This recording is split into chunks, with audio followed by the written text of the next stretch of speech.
Bapak Ibu Saudara yang dikasihi Tuhan Yesus, kembali kita berkumpul dalam ibadah online kita pada pagi hari ini. Mari kita siapkan hati kita untuk memuji dan menyembah Tuhan, sebab Dia yang layak kita puji dan sembah. Yang setuju katakan amin. Mari kita dudukkan kepala kita siapkan hati kita untuk memulai ibadah online kita pada pagi hari ini.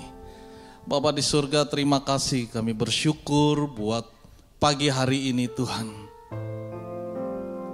Anugerah-Mu melimpah atas kami, sukacita-Mu penuh atas kami ya Tuhan. Kami bersyukur kepadamu dan kami siapkan hati kami untuk memuji dan menyembah-Mu pada pagi hari ini Tuhan. Hanya di dalam nama Tuhan Yesus Kristus kita yang percaya diberkati, sama-sama katakan amin. Boleh berikan tepuk tangan buat Tuhan Yesus Bapak Ibu. Mari kita siapkan hati kita untuk memuji-Mu. Terima kasih Tuhan. Engkau dasar kekuatan kami Tuhan. Engkau dasar iman kami. Dasar dari yang kuharapkan. Bukti dari segala yang tak kulihat. Iman untuk melakukan perkara yang hebat. Katakan bersama Roh-Mu, ku pasti menang. Tinggi nama-Mu dipuji, hormat kemuliaan. Sorak dengan segenap hati, Raja keagungan. Ini hati kami, ini jiwa kami, ini roh kami Tuhan. Kami memuji-Mu ya Tuhan. Kami percaya Engkau tak biarkan pencobaan melebihi batas kekuatanku. Kau yang berikanku kemuliaan, semakin serupa dengan gambaran-Mu. Katakan bersama Roh, ku pasti menang. Tinggi nama-Mu dipuji, hormat kemuliaan. Sorak dengan segenap hati, Raja keagungan. Boleh tepuk tangan di hadapan Tuhan. Terima kasih ya Tuhan. Terima kasih. Sama-sama katakan, tinggi nama-Mu dipuji, hormat kemuliaan. Sorak dengan segenap hati, Raja keagungan. Tinggi nama-Mu dipuji, hormat kemuliaan.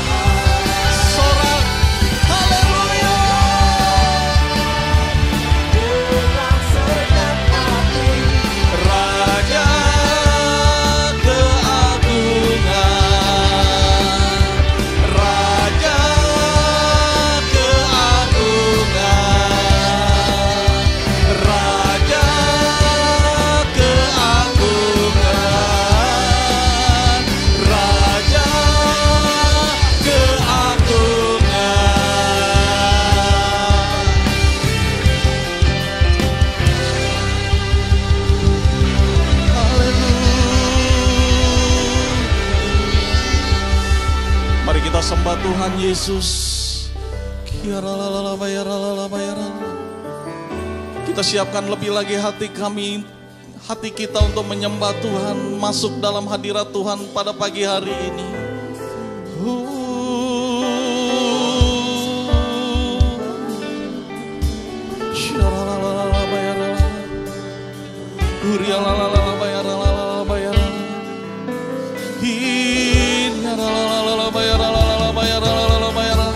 Terus kita sembah Dia, kita agungkan Tuhan Yesus.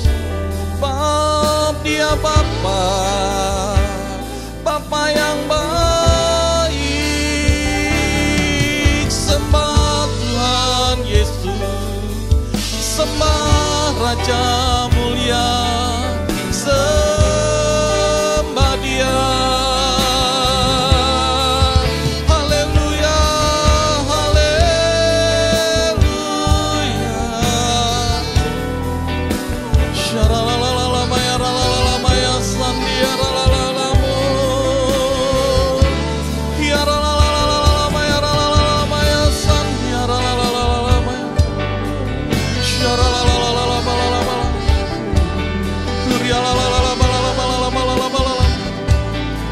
Mari angkat tangan kita katakan, Kau ku sembah, Kau ku sembah,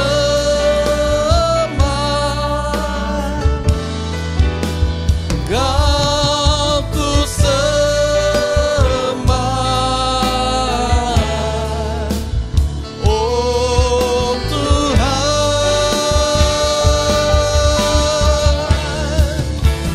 Kau ku sembah, Engkau kami sembah, Kau ku sembah, Kau ku sembah,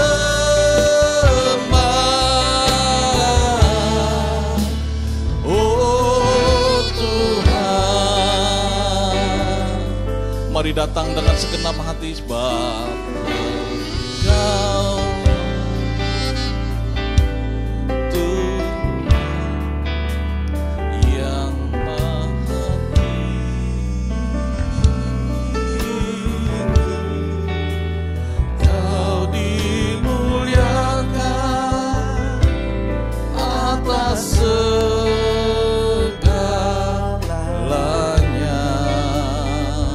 sebab Engkaulah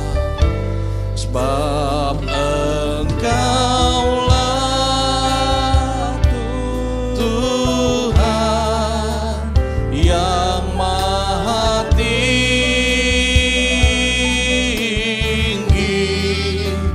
Kau dimuliakan atas segalanya.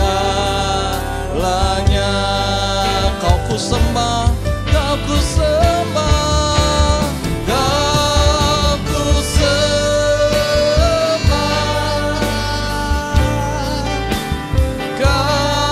Kau ku sembah, Kau ku sembah, oh Tuhan, Engkau kami sembah, Kau ku sembah,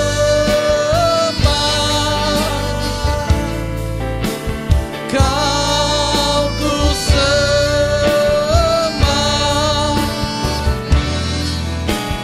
Kau ku sembah,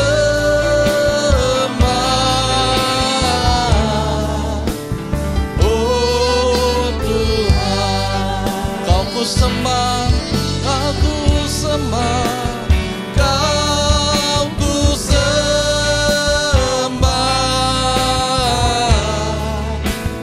oh Tuhan. Sekali lagi, Kau ku sembah, Kau ku sembah, Kau ku sembah,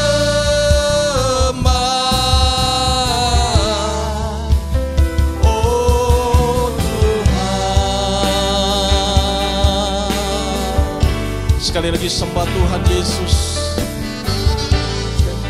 Syaralala bayaralala bayarala. Hurialala bayarala bayarala bayar sandi.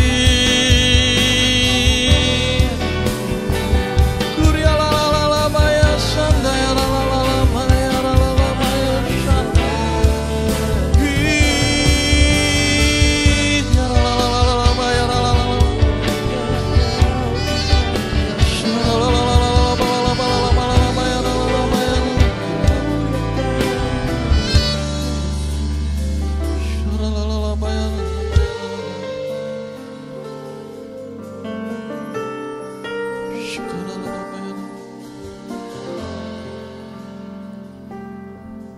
Kami menikmati hadirat-Mu ya Tuhan.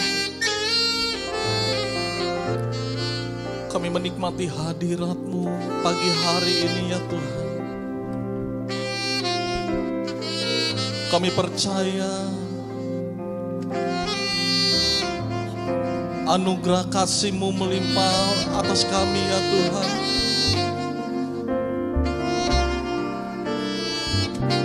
Kami percaya Tuhan Yesus, Tuhan yang baik, yang menaungi kami. Hati kami bersyukur di hadapan-Mu.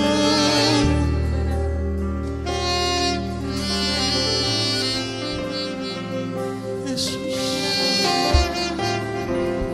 Yesus. Mari Bapak Ibu, dimanapun kau berada, angkat tanganmu di hadapan Tuhan, sama-sama nyanyikan pujian ini. Nyanyi pujian bagi-Mu Tuhan, pujian bagi-Mu Tuhan. Nama-Mu besar dan layak dipuji. Nyanyi pujian bagi-Mu Tuhan, pujian bagi-Mu Tuhan. Nama-Mu besar dan layak dipuji. Nyanyi pujian bagi-Mu Tuhan, pujian bagi-Mu Tuhan. Nama-Mu besar dan layak dipuji, layak dipuji.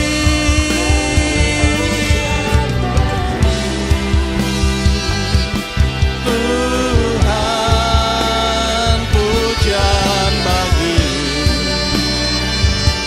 Tuhan. Nama-Mu besar dan layak dipuji. Nama-Mu besar dan layak. Nama-Mu besar dan layak dipuji. Nama-Mu besar layak Tuhan. Nama-Mu besar dan layak dipuji.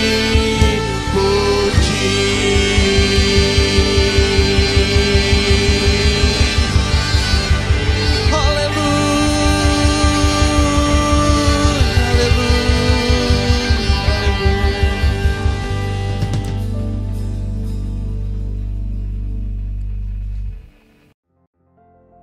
Mazmur 91. Orang yang duduk di dalam lindungan yang maha tinggi dan bermalam dalam naungan yang maha kuasa akan berkata kepada Tuhan, tempat perlindunganku dan kubu pertahananku, Allahku yang kupercayai. Sungguh dialah yang akan melepaskan engkau dari jerat penangkap burung, dari penyakit sampar yang busuk. Dengan kepaknya ia akan melindungi engkau, di bawah sayapnya engkau akan berlindung. Kesetiaannya ialah perisai dan pagar tembok. Engkau tak usah takut terhadap kedahsyatan malam, terhadap panah yang terbang di waktu siang, terhadap penyakit sampar yang berjalan di dalam gelap, terhadap penyakit menular yang mengamuk di waktu petang. Walau 1.000 orang rebah di sisimu dan 10.000 di sebelah kananmu, tetapi itu tidak akan menimpamu. Engkau hanya menontonnya dengan matamu sendiri dan melihat pembalasan terhadap orang-orang fasik. Sebab Tuhan ialah tempat perlindunganmu, yang maha tinggi telah kau buat tempat perteduhanmu. Malapetaka tidak akan menimpa kamu, dan tulah tidak akan mendekat kepada kemahmu. Sebab malaikat-malaikatnya akan diperintahkannya kepadamu untuk menjaga engkau di segala jalanmu. Mereka akan menatang engkau di atas tangannya, supaya kakimu jangan terantuk kepada batu. Singa dan ular tedung akan kau langkahi. Engkau akan menginjak anak singa dan ular naga. Sungguh hatinya melekat kepadaku, maka aku akan meluputkannya. Aku akan membentenginya sebab ia mengenal namaku. Bila ia berseru kepadaku, aku akan menjawab. Aku akan menyertai dia di dalam kesesakan. Aku akan meluputkannya dan memuliakannya. Dengan panjang umur akan kukenyangkan dia, dan akan kuperlihatkan kepadanya keselamatan daripadaku. Amin.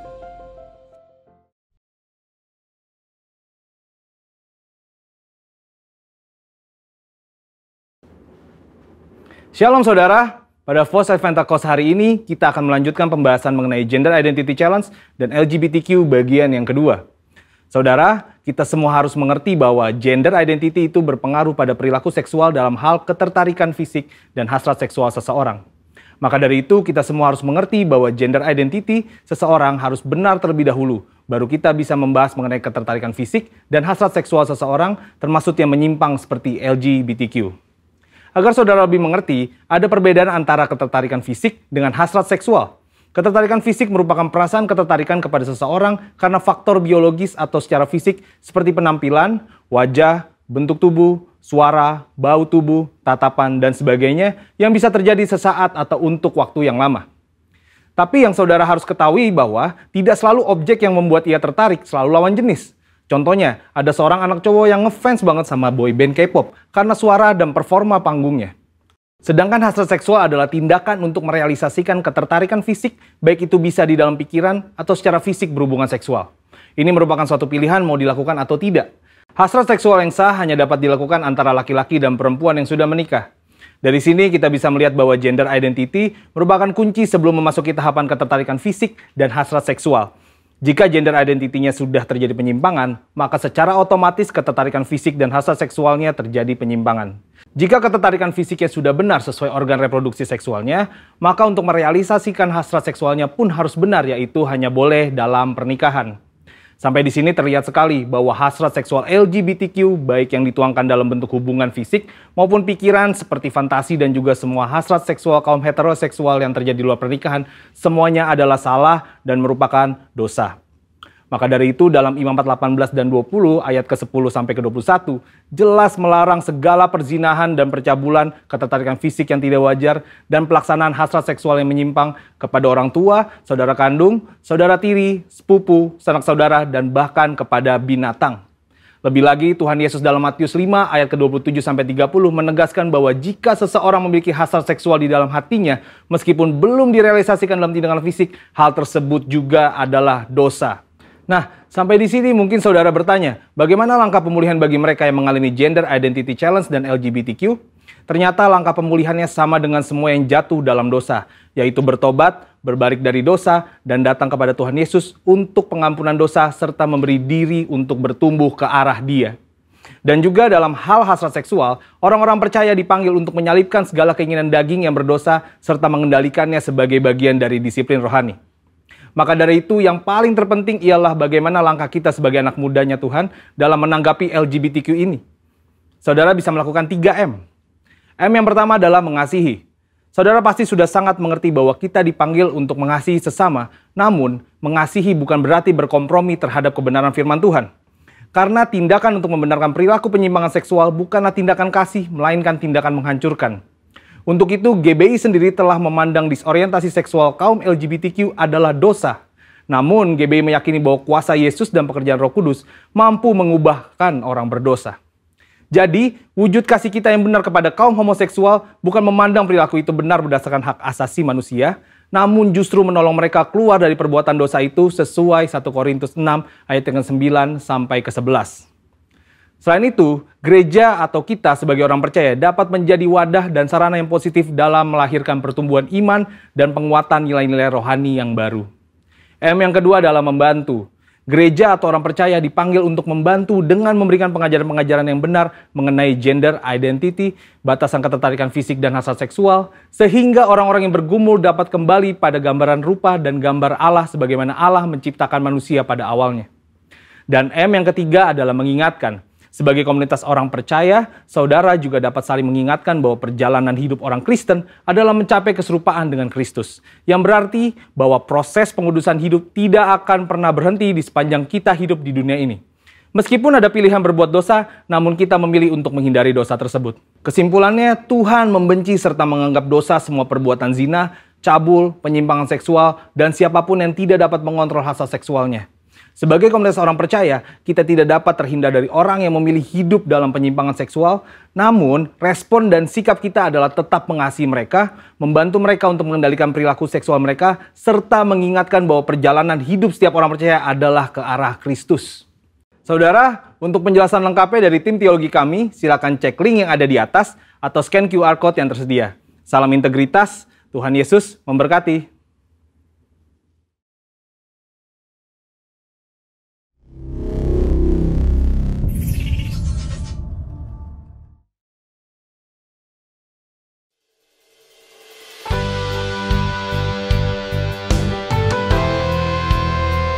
Pentakosta ketiga adalah pencurahan Roh Kudus yang dahsyat di zaman ini melebihi yang terjadi di Azusa Street. Pentakosta ketiga akan mengakibatkan penuaian jiwa yang terbesar dan yang terakhir sebelum Tuhan Yesus datang kembali. Pentakosta ketiga akan membangkitkan generasi Yeremia, yaitu anak-anak muda yang dipenuhi Roh Kudus, cinta mati-matian kepada Tuhan Yesus, tidak kompromi terhadap dosa, dan akan bergerak untuk memenangkan jiwa. Pentakosta ketiga lahir di Indonesia dan bergerak ke bangsa-bangsa. Gerakan ini dari timur ke barat dan akan kembali ke Yerusalem. Pentakosta ketiga akan memberikan kuasa untuk menyelesaikan amanat agung, dan setelah itu Tuhan Yesus datang kembali.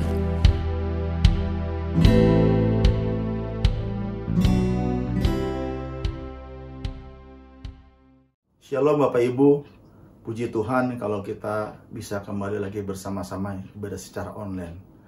Mari sebelumnya kita mau satukan hati untuk berdoa. Bapa, kami mengucap syukur buat kasih setiamu, buat penyertaan-Mu yang sudah Tuhan berikan atas setiap kami sampai dengan hari ini Tuhan.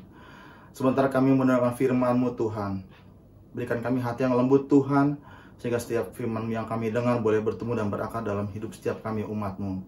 Engkau juga yang berkata-kata Tuhan, biarlah Engkau sendiri yang bicara buat setiap kami, biarlah hamba-Mu hanya sebagai perantara Tuhan untuk menyampaikan isi hati-Mu Tuhan. Terpujilah nama-Mu, di dalam nama Tuhan Yesus kami sudah berdoa dan mengucap syukur. Haleluya. Amin.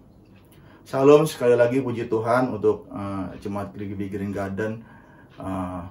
Tema yang hari ini akan dibawakan adalah membangun manusia roh yang kuat. Kita percaya setiap ibadah yang kita lakukan, setiap persekutuan yang kita bangun dengan Bapa di surga, itu yang akan memberikan kita damai sejahtera. Itu juga akan yang memberikan kita sukacita. Sehingga lewat damai sejahtera, sukacita yang kita terima saat kita beribadah, saat kita membangun hubungan kita dengan Tuhan, itu yang akan memampukan kita untuk tetap kita mengasihi Tuhan, untuk kita tetap setia, bahkan di tengah goncangan-goncangan sekalipun, kita tetap setia dan mengasihi Tuhan. Ada amin Bapak Ibu? Ada amin? Dan kalau kita lihat hari-hari ini, situasi yang terjadi di sekitar kita, di mana lonjakan COVID terus bertambah, tidak ada pilihan buat kita.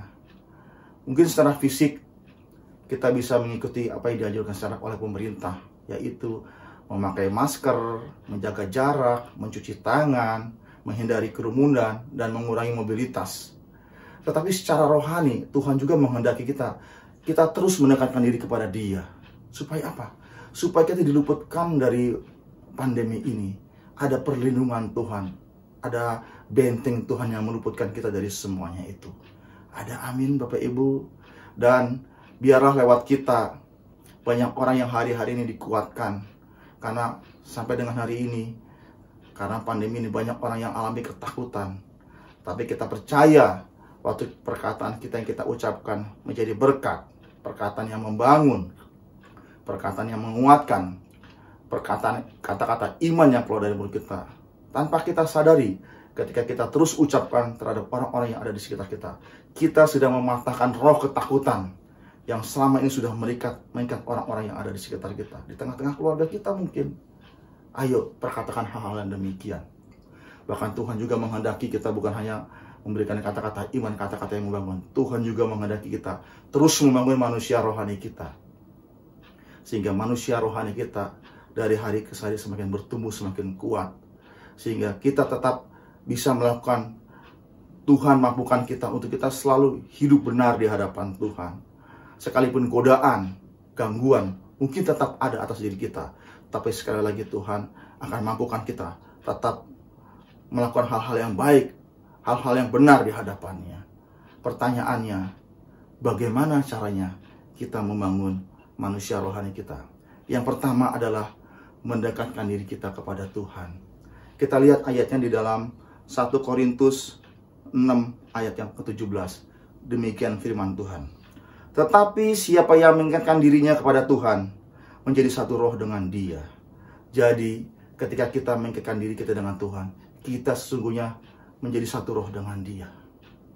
Dan hari ini, kita mau terus itu kita lakukan. Bagaimana caranya? Ayo, tambah jam doamu.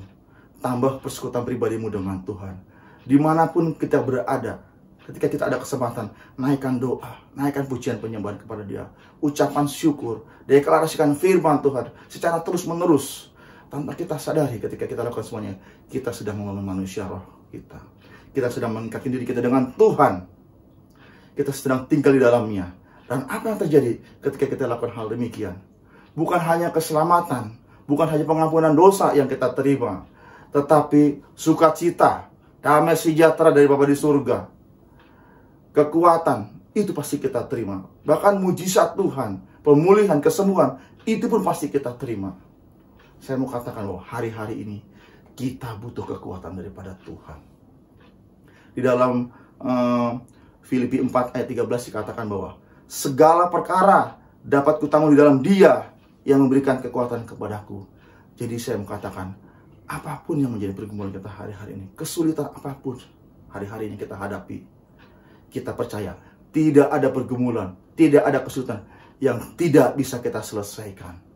Kenapa? Karena Tuhan berjanji, segala perkara dapat kutanggung di dalam Dia yang memberikan kekuatan kepadaku. Jadi, Tuhan senantiasa memberikan kekuatan kepada kita selama kita tinggal di dalam Dia. Ada amin Bapak Ibu. Tidak ada masalah, tidak ada kesulitan. Apapun kesulitan itu yang tidak bisa kita selesaikan. Jadi, waktu kita mengikatkan diri kita dengan Tuhan, mungkin bisa digambarkan seperti pasangan suami istri. Suami istri dulunya mungkin satu dengan yang lainnya terpisah. Tetapi ketika mereka diikat oleh satu pernikahan, mereka bukan dua lagi, melainkan satu. Artinya apa? Segala sesuatu yang terjadi, mereka bersama-sama. Artinya urusan istri juga menjadi urusan suami. Masalah istri adalah masalah suami. Mereka menjadi satu kesatuan. Dan seandainya ada orang-orang yang mau menyakiti istrinya, contohlah mau mukulin istrinya, mungkin istrinya dipukulin sampai babak belur mungkin. Saya percaya suaminya nggak pernah diam. Padahal yang sakit kan istrinya, yang babak belur istrinya. Tapi kenapa suaminya marah? bukti kalau suaminya marah, mereka bukan lagi dua, melainkan satu. Pernikahan sudah mengikatkan mereka, bukan lagi dua menjadi satu. Demikian kita dalam Tuhan. Waktu kita mengikatkan diri kita dengan Tuhan, kita bukan lagi dua dengan Tuhan, tapi menjadi satu dengan Tuhan. Artinya apa? Tinggal di dalam Dia. Sehingga setiap apa menjadi permasalahan kita, itu menjadi permasalahan Tuhan. Tuhan akan bela kita. Tuhan akan tuntun kita. Tuhan akan nyatakan kasih-Nya buat kita. Pembelaannya tidak pernah berhenti kepada kita. Itu yang akan Dia perbuat. Ketika apa? Ketika kita mengikatkan diri kita dengan Tuhan. Ada amin. Di dalam 1 Korintus 3 ayat 17 dikatakan, jika ada orang yang membinasakan bait Allah, maka Allah akan membinasakan dia. Sebab bait Allah adalah kudus, dan bait Allah itu ialah kamu. Jadi, siapa yang berurusan dengan kita, sesungguhnya orang itu sedang berurusan dengan Tuhan. Saat kita sudah mengikatkan diri dengan Allah, orang-orang yang berurusan dengan kita, membuat masalah dengan kita, sesungguhnya ia sedang membuat masalah dengan Tuhan. Dan saya percaya, iblis gak gampang-gampang amat berurusan dengan kita. Dia tidak mudah untuk melakukan hal-hal mengintimidasi, melakukan sesuatu, merancangkan hal yang tidak baik kepada kita. Tidak akan dengan mudah dia lakukannya. Karena dia melihat siapa yang ada di belakang kita, siapa yang backing kita. Pasti dia ingat, 2000 tahun yang lalu di atas kayu salib, Yesus pernah mengalahkan iblis lewat kematiannya. Dan 2000 tahun yang lalu pula, lewat kematian dan kebangkitannya, kepala iblis sudah diremukan di bawah kaki Yesus. Jadi, pasti itu tidak akan pernah terlupakan oleh iblis. Untuk dia macam-macam buat kita, dia akan berpikir ulang. Amin. Jadi, ayo sekali lagi pastikan kita mau mengikatkan diri dengan Tuhan, supaya pembelaan Tuhan nyata. Iblis gak gampang-gampang amat menggoda kita, mengganggu kita. Ada pagar perlindungan Tuhan, ada kuasa yang membackup kita, sehingga dia akan iblis akan mengukur kekuatannya. Mungkin dia untuk daripada mengambil risiko mengganggu kita, mungkin dia akan cari yang lain daripada mengganggu kita, karena dia pernah ingat 2000 tahun yang lalu dia pernah dikalahkan oleh Yesus yang kita sembah, oleh Yesus yang membackup kita. Ada amin. Ada amin. Oh, ini sesuatu yang luar biasa, janji Tuhan yang sudah Tuhan berikan buat kita. Bahkan di Mazmur 34 ayat yang ke-7 dikatakan, malaikat Tuhan berkemah di sekeliling orang-orang yang takut akan Dia, lalu meluputkan mereka. Oh, ini janji Tuhan satu lagi, bahwa malaikat Tuhan berkemah di sekeliling orang yang takut akan Tuhan. Ketika kita mengikatkan diri dengan Tuhan, ketika kita taat, ketika kita takut akan Tuhan, ada malaikat yang berjaga-jaga di sekeliling kita.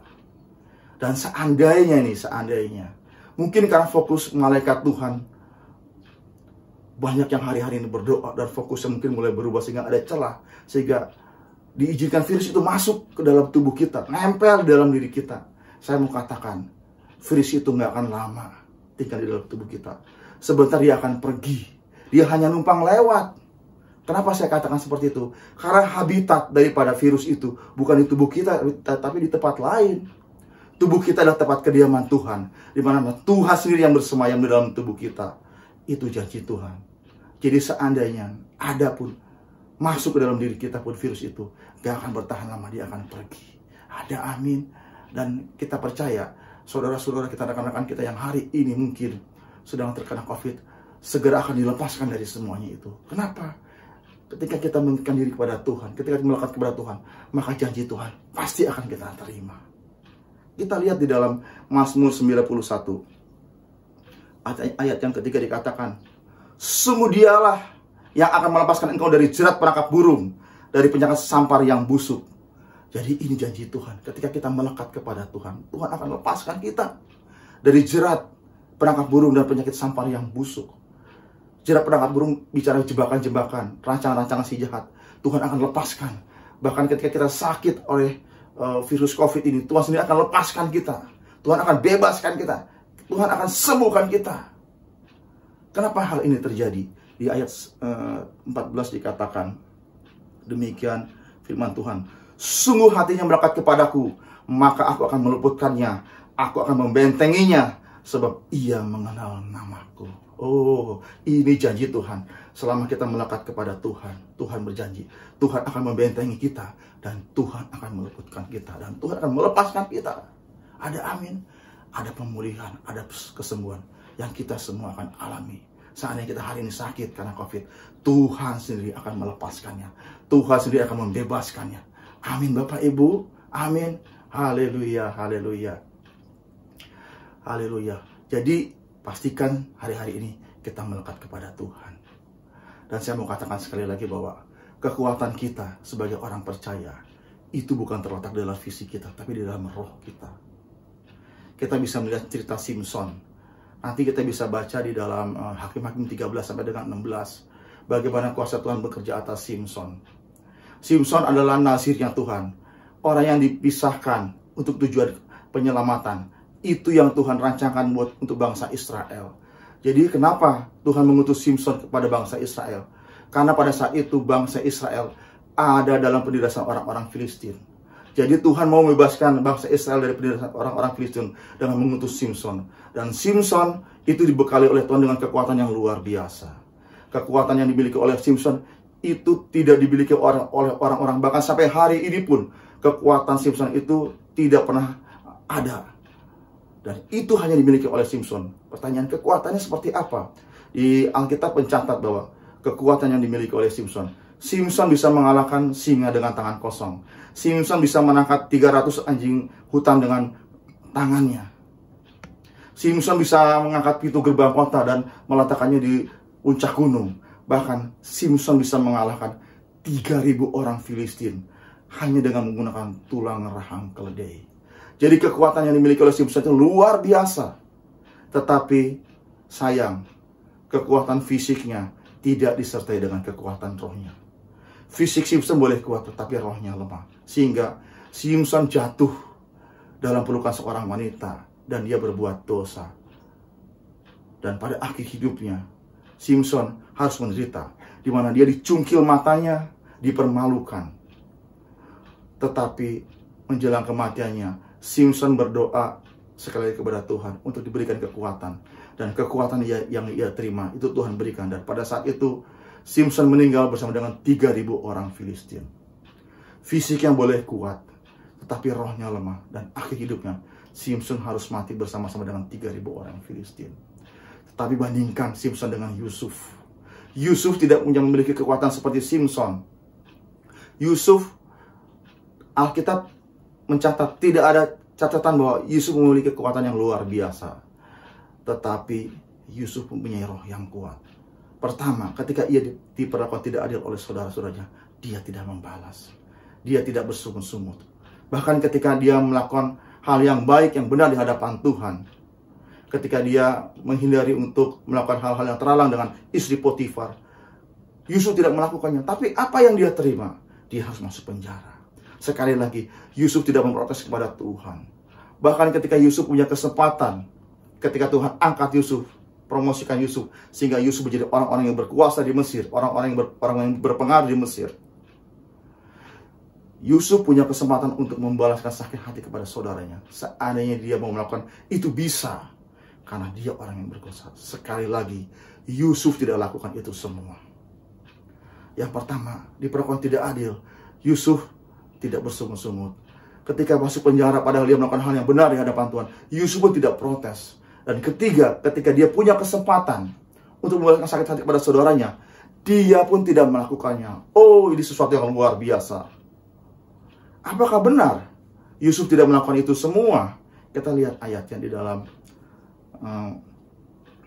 di dalam Mazmur 45 ayat yang keempat, kelima, dan ayat ketujuh. Demikian firman Tuhan.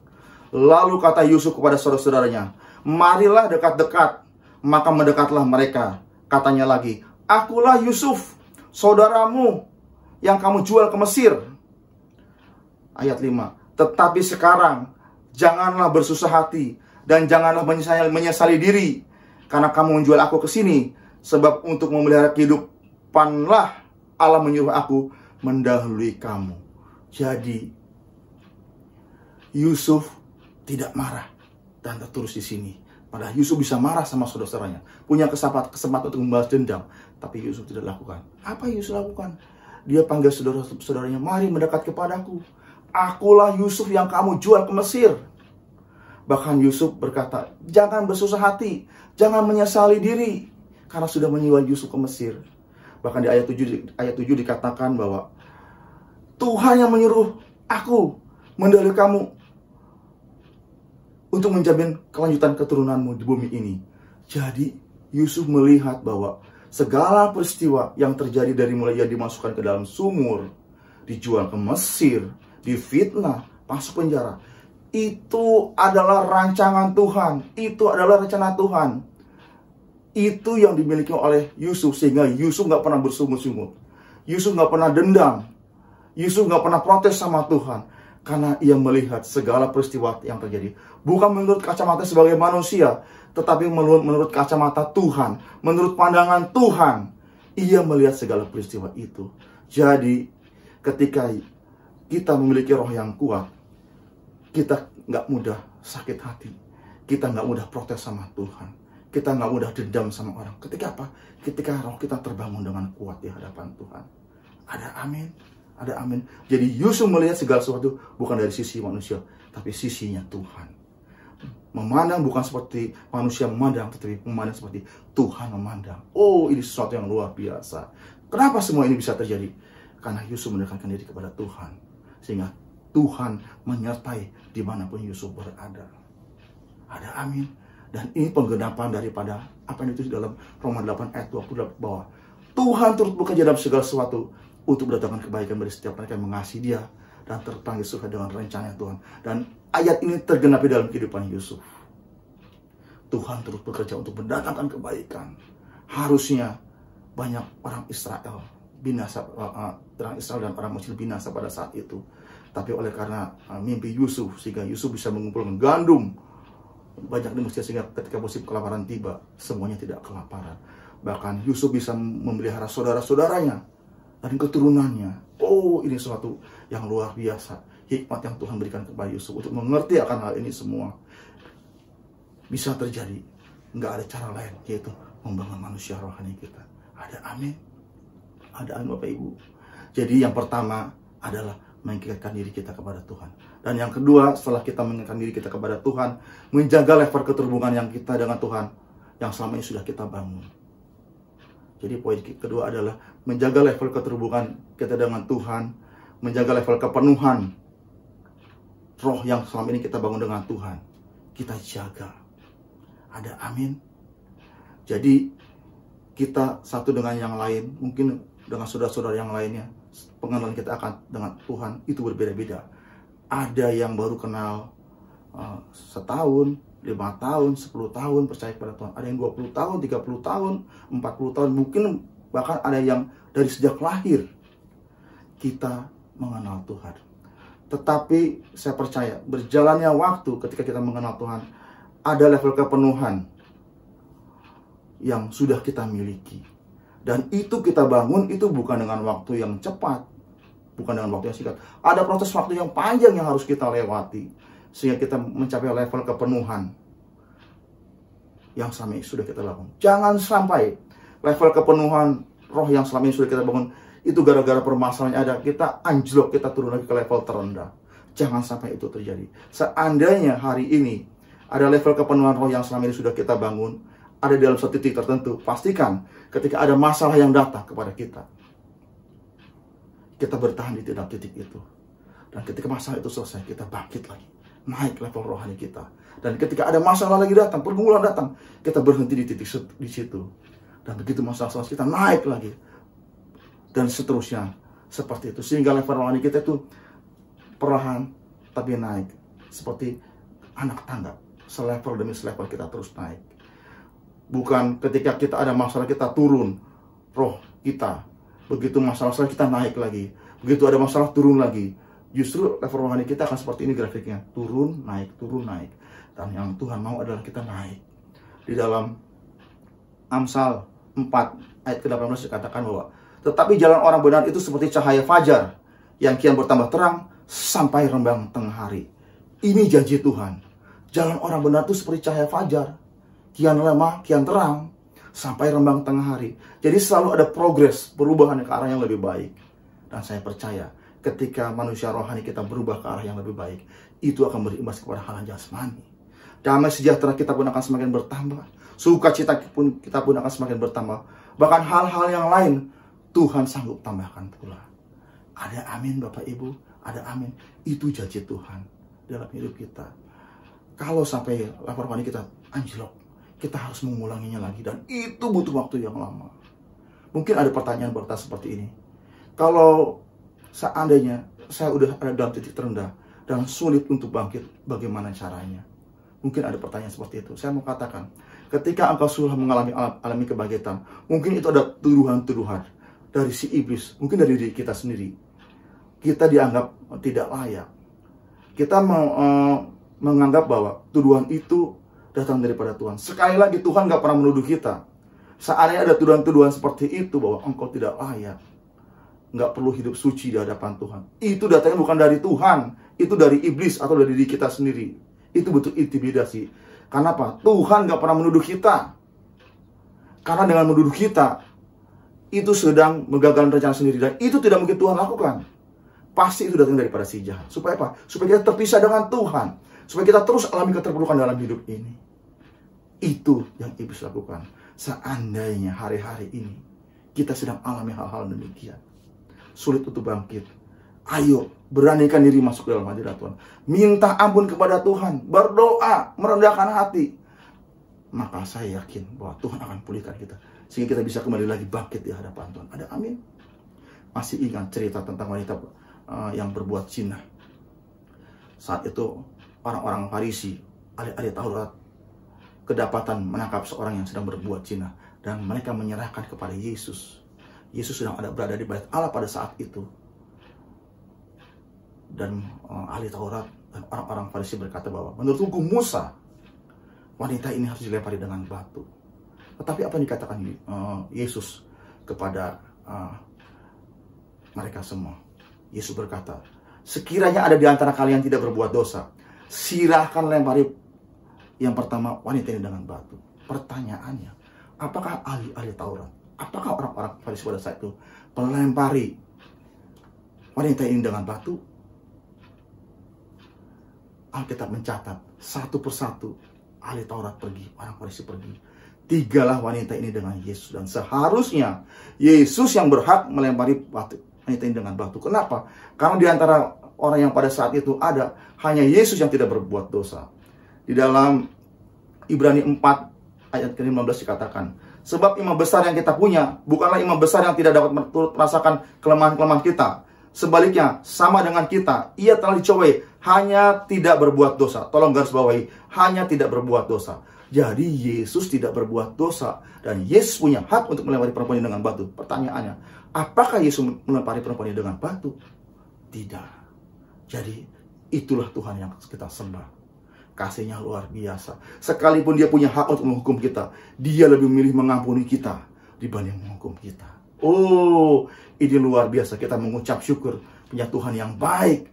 Dia nggak pernah lihat pelanggaran kita, tetapi dia lihat pertobatan kita.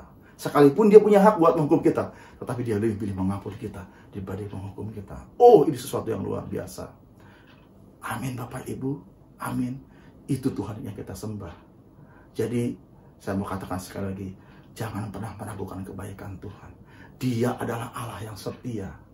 Dia adalah Allah yang luar biasa. Kita lihat di dalam 2 Timotius 2 ayat 13. Dikatakan, jika kita tidak setia, dia tetap setia. Karena dia tidak dapat menyangkal dirinya.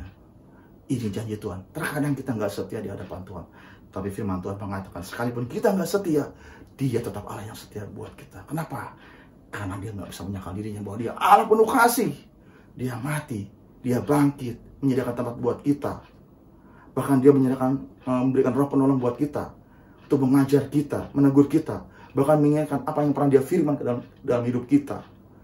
Itu bukti kasihnya, itu bukti kesetiaan kepada kita. Dan dia nggak pernah bisa menyangkal dirinya. Jadi sekali lagi, apapun pergumulan kita, apapun masalah yang kita hadapi, jangan pernah meragukan kebaikan Tuhan. Ada amin? Ada amin? Bukti yang lainnya bahwa Tuhan itu mengasihi kita. Kita lihat lagi di dalam 1 Korintus 10 ayat yang ke-13. Demikian firman Tuhan.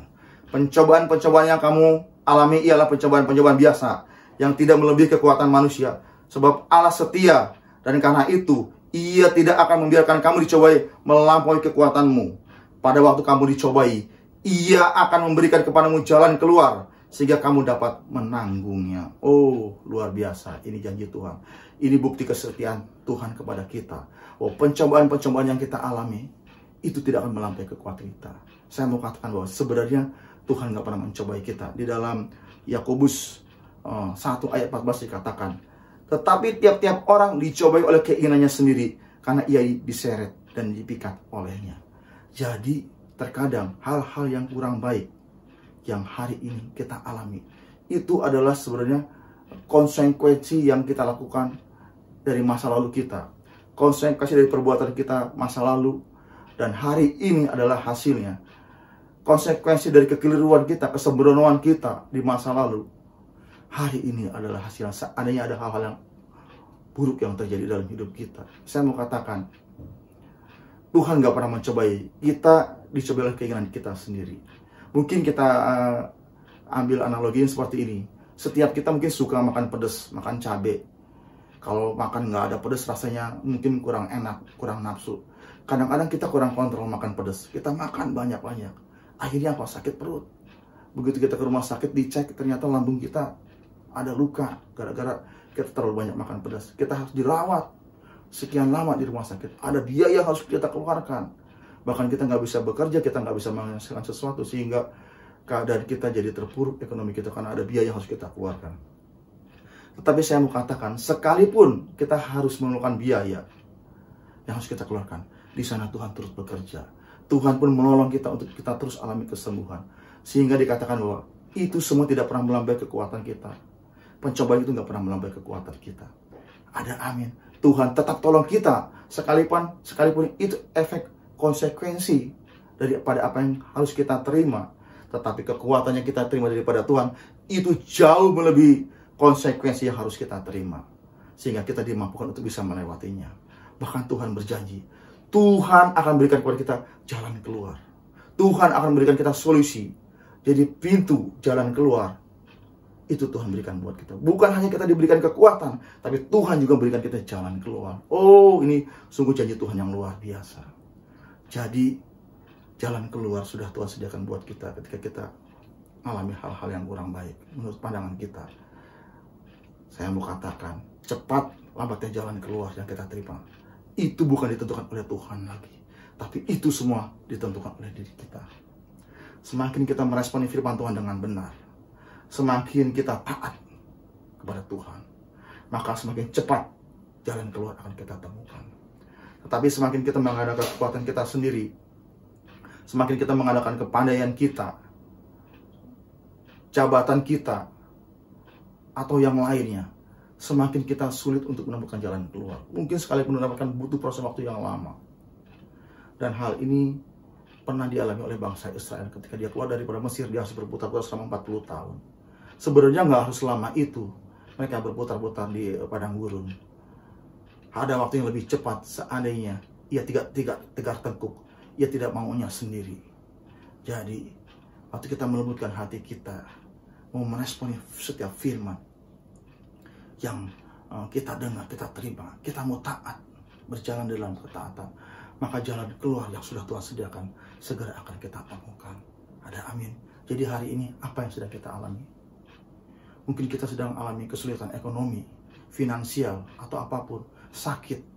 Ayo responi setiap kebenaran firman Tuhan dengan sungguh, sehingga kita akan alami pemulihan, kesembuhan, bahkan jalan keluar dalam setiap permasalahan yang kita hadapi. Jangan andalkan kekuatan kita, pengertian kita, pikiran kita. Buang semuanya itu, andalkan Tuhan. Ada amin Bapak Ibu, ada amin. Jadi dari tadi awal saya sampaikan firman ini, mungkin ada beberapa poin yang kita bisa tarik kesimpulan. Yang pertama, ayo andalkan Tuhan di dalam hidup kita. Kita mau mengandalkan Dia, Tuhan. Kita mau mengikatkan diri kita kepada Tuhan. Kita mau melekatkan diri kepada Tuhan. Karena hari-hari ini pandemi begitu luar biasa terjadi. Nggak ada cara lain selain kita menjaga protokol kesehatan. Kita pun mau melekatkan diri kita kepada Tuhan, supaya ada benteng perlindungan Tuhan di dalam hidup kita. Dan kita juga mau pastikan setiap perkataan yang keluar dari mulut kita adalah perkataan yang membangun, menguatkan, kata-kata iman. Tujuan apa? Untuk memutus mata rantai ketakutan akibat pandemi ini. Yang kedua adalah kita membangun manusia rohani kita. Dengan cara apa? Dengan cara mengikatkan diri kita kepada Tuhan. Karena waktu kita mengikatkan diri kita kepada Tuhan, bukan hanya pengampunan dosa, bukan hanya keselamatan, tapi damai sejahtera, sukacita di Bapa di surga, kesembuhan, pemulihan, bahkan mujizat Tuhan terus kita alami. Bahkan kekuatan, pembelaan Tuhan itu kita alami. Dan yang ketiga, setelah kita membangun manusia rohani kita mengikatkan diri kepada Tuhan, mari kita menjaga level kepenuhan roh yang selama ini sudah kita bangun. Jaga itu semua. Jangan level rohani kita naik turun. Tapi ketika kita ada masalah, bertahan di titik tersebut. Ketika kita masalah selesai, kita bangkit lagi. Sehingga level rohani kita terus naik dari waktu ke waktu. Seperti apa yang Tuhan janjikan, bahwa jalan orang benar seperti cahaya fajar yang kian lama kian terang sampai rembang tengah hari. Benar-benar itu kita alami. Dan sekali lagi, jangan pernah meragukan kebaikan Tuhan. Dia adalah Allah yang setia. Sekalipun kita tidak setia, Dia Allah yang setia. Karena Ia nggak bisa menyangkal dirinya. Dia mati buat kita. Dia bangkit buat kita, Dia menyediakan tempat buat kita. Bahkan Dia mencurahkan Roh Penolong untuk membimbing menuntun kita dan mengingatkan apa yang pernah Dia firmankan di dalam diri kita. Itu janji Tuhan buat kita. Jadi pastikan pegang 3 hal ini. Supaya apa? Supaya kita terus alami roh yang berkemenangan, terus terjadi dalam hidup kita. Ada amin Bapak Ibu, ada amin. Mari kita akhiri ibadah online malam pagi hari ini. Sebelumnya nanti kita akan berdoa. Mungkin ada yang sakit hari ini karena COVID, ada yang mengalami tekanan ekonomi, pergumulan apapun. Kita akan berdoa bersama-sama. Mari kita satukan hati, kita mau berdoa. Bapa, kami mengucap syukur Tuhan buat kasih setia-Mu yang sudah Tuhan berikan buat kami hari ini Tuhan. Bahkan Engkau sudah menyampaikan isi hati-Mu, firman-Mu Tuhan. Kami percaya Tuhan, firman-Mu selesai disampaikan, tapi Roh Kudus akan terus bekerja, membimbing, menuntun, mengarahkan kami Tuhan Yesus. Tuhan, kami berdoa Tuhan buat saudara-saudara kami, rekan-rekan kami jemaat-Mu Tuhan, rekan-rekan pengerja, sekiranya ada yang sakit Tuhan Yesus. Tuhan, aku berdoa dalam nama Tuhan Yesus, biar kuasa darah Yesus, biru-biru Yesus, memulihkan, menyembuhkan mereka semua Tuhan Yesus. Bahkan apapun pergumulan yang mereka hadapi Tuhan, mungkin kesulitan ekonomi Tuhan, finansial Tuhan Yesus, konflik dalam keluarga, Tuhan pulihkan, Tuhan berikan kesembuhan, Tuhan berikan jalan keluar buat setiap umat-Mu Tuhan, sehingga umat-Mu dari hari ke hari terus alami kemenangan di dalam Tuhan. Terima kasih Bapakku di surga, kami serahkan berdaraan kami semua jemaat-Mu Tuhan. Di tengah-tengah pandemi seperti ini, kami percaya Tuhan bahwa tangan Tuhan senantiasa membimbing, menuntun kami, membentengi kami Tuhan. Bagian kami adalah terus meningkatkan diri kepada Engkau Tuhan. Bagian kami terus ada menjaga level kepenuhan roh yang terus harus kita bangun Tuhan Yesus. Bagian kami itu yang harus kami lakukan Tuhan, sehingga kami tidak diambil-ambilkan oleh keadaan Tuhan, tapi kami tetap diteguh di hadapan Tuhan untuk tetap percaya dan setia kepada Engkau. Terima kasih Bapakku di surga buat kebaikan-Mu Tuhan Yesus. Terpujilah nama-Mu, di dalam nama Tuhan Yesus kami sudah berdoa dan mengucap syukur. Sama-sama katakan amin. Selamat hari Minggu, Tuhan memberkati. Haleluya.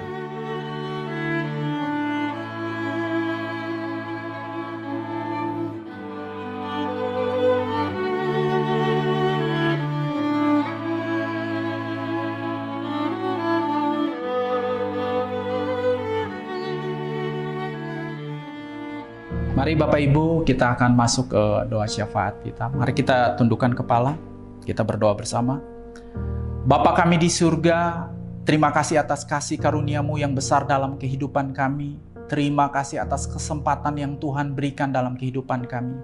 Terima kasih atas perlindungan yang Tuhan berikan. Terima kasih atas nafas kehidupan yang Tuhan berikan. Rumah yang baik, kendaraan, teman, sahabat. Kami bersyukur ya Tuhan. Makan minum kami ya Tuhan, Tuhan cukupkan. Kami bersyukur.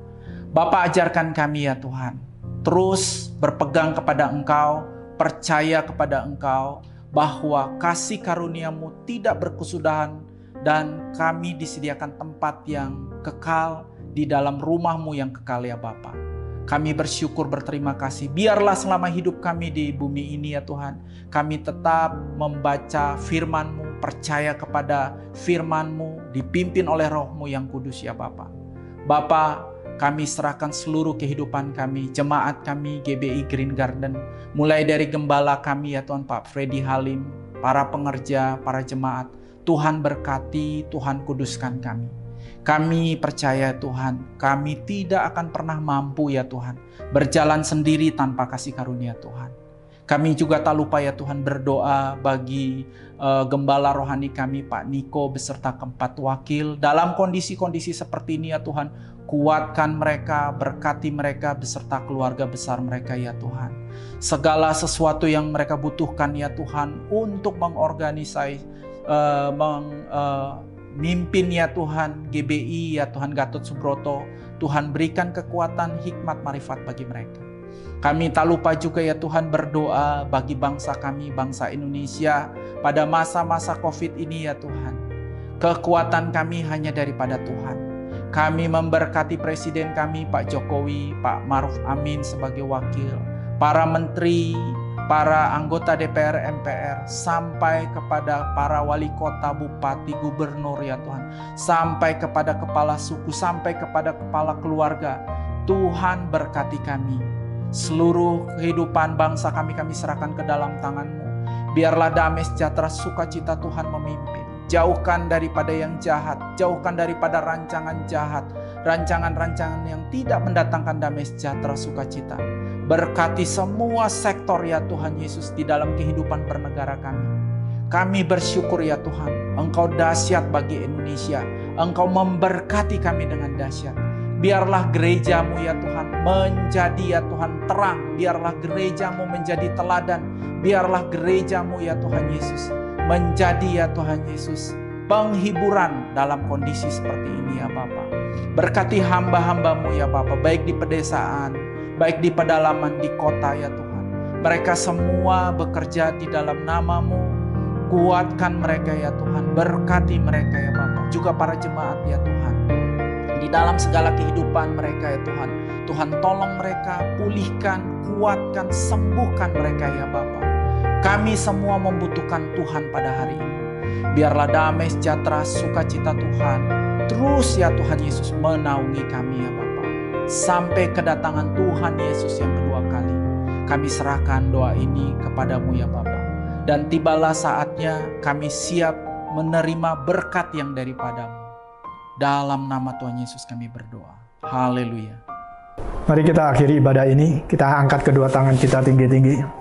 Saudara-saudara terkasih dalam Kristus, terimalah berkat dari Allah Bapa, kasih, damai sejahtera, sukacita dari Tuhan Yesus Kristus, kekuatan, penghiburan, dan pertolongan daripada Allah Roh Kudus terus menyertai kita semua. Mulai dari saat ini, sampai Maranatha Tuhan Yesus Kristus menjemput kita di awan permai, bahkan sampai hidup kekal selama-lamanya.